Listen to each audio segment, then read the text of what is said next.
Hello guys and welcome to Watching Time. I'm back from holidays, been a little bit busy, going back to work and everything. So that's probably the reason why I have been almost 1 month and a half without doing any review.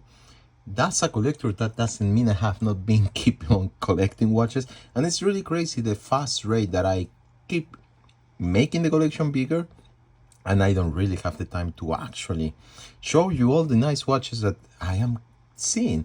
One of these is the latest, the 12 from Christopher Ward. So I will do a video on integrated bracelets watches because it will be interesting also to show the comparison with some of the cheapest ones, but also some of the expensive ones. And I have really to say that I am really surprised for this. So let's go back to the reason of this video, and that's talking about the latest Swatch collaboration, the Blancpain, or Blancpain, if you want to pronounce it in French, 50 Fathoms new collab. So, as in the past, Swatch have proposed a very colorful new models from the 50 Fathoms in a very nice also measurement, which is the 42 millimeters almost, which is actually smaller than the 50 Fathoms was, because usually it will be around 45.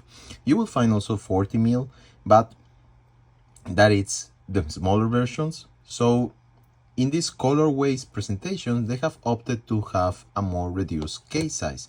So definitely open it up for a bigger public.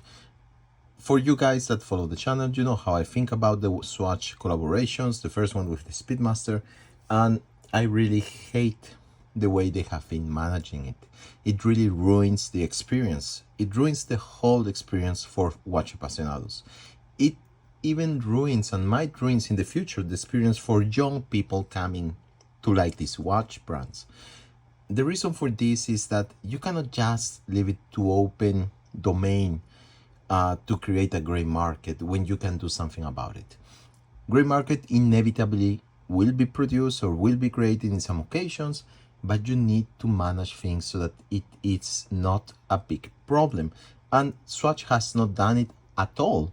They actually let it grow exponentially with the Speedmaster, and I think voluntarily, for a marketing reason. But this goes and is totally underproductive for watch aficionados. It has came to myself a moment that I hate the Speedmasters that they have done, and I'm not even wearing my Speedmaster because it's so much everywhere, and people are like, nowadays, all that hype that was created around these plastic watches, because they are plastic watches, bioceramic. They're saying a ceramic composite 2/3 and 1/3 hydrocarbon. It's plastic, and it feels like plastic. It doesn't feel like ceramic at all. So you cannot create a gray market around it. These watches, it happened exactly the same. I have seen some YouTubers being in line for 12 hours. That's crazy. I wouldn't be in line for 12 hours for anything. That's just stupid. So come on, guys. There's nothing in the world that it's worth that, rather of your time. Wasting 12 hours of my time? That's a total waste of time. I can be doing a lot of things, even sleeping. So I find that really, really stupid and silly. Please don't do it.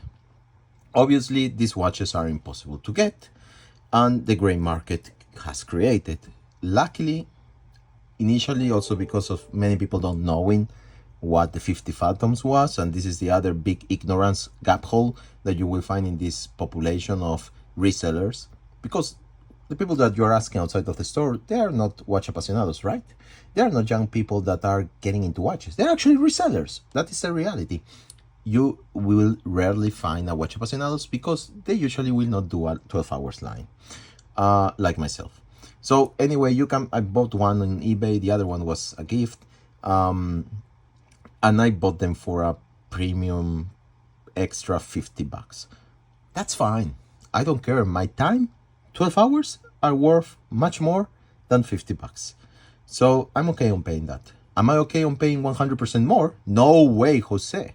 That is something that you should never do for these watches. These are just pieces of plastic that, by the way, should be called not bioceramic but biodegradable, because that is what's going to be happening. Most Swatch, by the way, are biodegradable. With time, the plastic will just break. The bioceramic is not much difference, and I am sure in 10-15 years time you will start breaking into pieces. And to sum that up, you have the nice invention, which is the System 51. I think it is a very nice invention, having a totally automatic movement that can be produced in a machine from the start to the end, and you even have a nice laser engraving that makes it look cool. It has good specs because it's machine tested for a long time, and it is irreparable if it breaks down. It also has a Navicron hairspring, so it's totally anti-magnetic for most scenarios, obviously. So is it a good movement at the end of the day? Well, yes, you are not going to be having problems with this. You have the Swatch warranty. It's going to be working until it doesn't. The day it doesn't, you will need to just change it a hole, because it's solder, it doesn't have screws, so there's no maintenance that can be done, and this creates a problem in time if you want this watch to last for eternity. So the movement is not designed to last for eternity. The watch certainly is not designed to last for eternity. Is it still a good watch? Yeah, for $400 you are getting a nice piece of history in a different key for different tastes. Is it worth the money? Well, probably 150 less would have been a nice price point for it, but you have the premium for it being the 50 Fathoms, blah blah blah. And if you think about it, you will find quartz watches made of plastic, recycled plastic, around the same price point from some Swiss brands. So probably the price at the end of the day is not that big of a problem. It gets people near to the brand, and you have very nice colorways. Talking about colorways, just have a look at this beauty. This is a very, very nice Zodiac Super Sea Wolf with real Italian rubber, stainless steel case, ceramic bezel, STP1 movement, and a very nice fun color. So do these watches cost 400? Well, certainly not, but they cost 1,150 or something like that. So are you really worth spending this money on this piece of plastic when you have a piece of history here? Remembering also that Blancpain 50 Fathoms was among the first divers in 1953 together with the Submariner, and also the Zodiac Super Sea Wolf that you see to the right, and this is totally affordable. So let's go back to the movement. Each of them has a very nice ocean back on this, the slack, and obviously Swatch, big written on the side. It has lots of nice details, and yes, you can actually change the straps. This one came with this NATO strap. By the way, the NATO straps are good feeling on your wrist. It's good quality recycled plastic bottles, so I actually like them. And as you can see, the pins are actually screwed down, so you will need to unscrew them with a hexagonal key of 0.9, and then you just can kick in any strap that you want. I find this one interesting, also black with black orange. It looks nice, definitely more nicer probably than, but less fun than this orange one. And then you have this very nice version. Both of them represent the history of Blancpain, because here you have the 12, 3 and 6, the 9, the new logo of Blancpain, and here you have the more vintage one with the normal markers without the numbers, and you have in this case representation of the NORAD. So the NORAD came into life in the 60s when they stopped using radium, which was radioactive, and they put it on the watches to tell people specifically that they were, for example, there is the slack, they were not using radiator materials.